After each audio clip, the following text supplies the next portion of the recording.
Welcome on science world institute. आज हमारा topic है चैप्टर 4 रिप्रोडक्टिव हेल्थ से लेक्चर नंबर 6 है। यहाँ पे 6 करिएगा आप। Lecture number 6 birth control and prevent pregnancy, है ना। जिस तरीके से हम लोगों ने देखा कि जो पॉपुलेशन बढ़ रही थी हमारी, उस पॉपुलेशन को कंट्रोल करने के लिए कौन कौन से कॉन्ट्रासेप्शंस यूज किए गए, कौन कौन से ऐसे मेथड्स यूज किए गए जिसके कारण से हमने पॉपुलेशन को क्या किया, कंट्रोल करने के कई सारे उपाय किए गए, है ना। यानी कि प्रेगनेंसी को रोका जाए, प्रिवेंट प्रेगनेंसी, और बर्थ को कंट्रोल किया जाए, यानी न्यू पॉपुलेशन जो आती है उसे कंट्रोल करें। कंट्रोल करने का क्या होगा, इन्फेंट मोर्टेलिटी रेट जो होती है वो कम हो जाएगी और मैटरनल मोर्टेलिटी रेट भी कम हो जाएगी। आगे चलते हैं, बर्थ कंट्रोल कहते किसे हैं?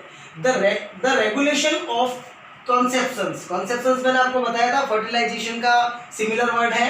The regulation of conception by preventing method, है ना। The regulation of conception by preventing method और डिवाइसेस टू रिड्यूस और limit the number of offspring is called birth control. यानी कॉन्सेप्शंस का जो रेगुलेशन होता है उसे प्रिवेंट करना किसी मेथड या किसी डिवाइस के थ्रू, है ना।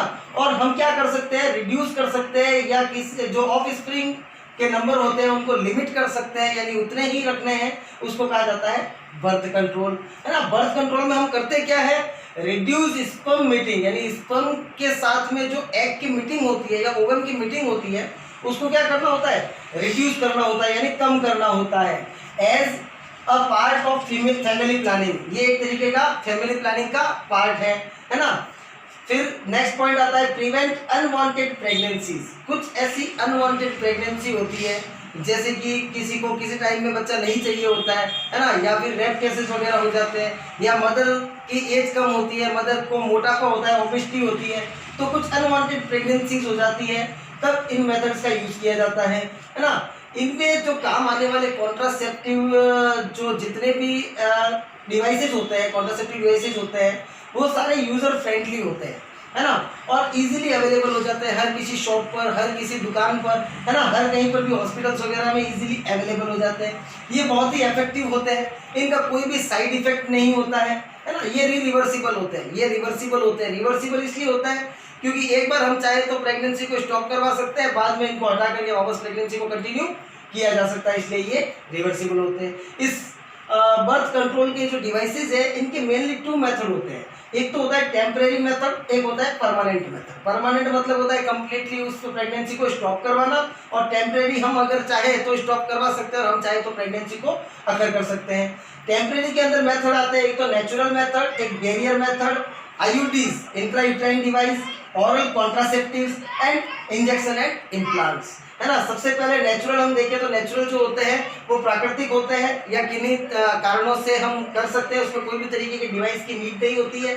जैसे सबसे पहले आता है पेरियोडिक एब्सिस्टेंस, यानी रिदमिक एब्सिस्टेंस।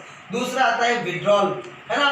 तीसरा आता है लैक्टेशनल एमिनोरिया, है ना। अगर हम कहें कि किसी को मेंस्ट्रुएशन साइकिल आता है तो वो मोनोरिया कहलाता है, अगर कहते हैं वाइट डिस्चार्ज होता है तो ल्यूकोरिया कहलाता है।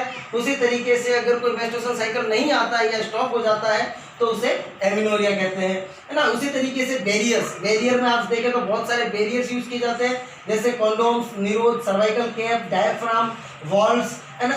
स्पर्मेटिसाइड जेली, यानी स्पर्म को रोकने के लिए स्पर्मिसाइड जेली आती है जिसको हम नेचुरल में भी यूज किया जा सकता है, जैसे ऑयली मेथड्स यूज करके।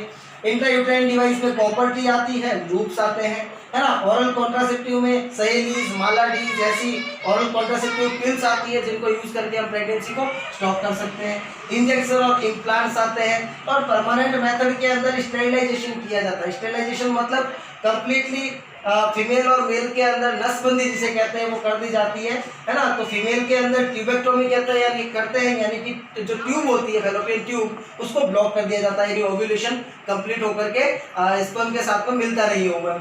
और वैसेक्टोमी मेल में की जाती है जिसमें वास्ट डिफरेंस जो होता है, वास्ट डिफरेंस या उसको कट कर दिया जाता है। कट करने के कारण जो स्पर्म जो होता है वो इजैकुलेट नहीं होता है, इजैकुलेट नहीं होने के कारण स्पर्म और एग की मीटिंग नहीं होती तो फर्टिलाइजेशन नहीं हो सकता।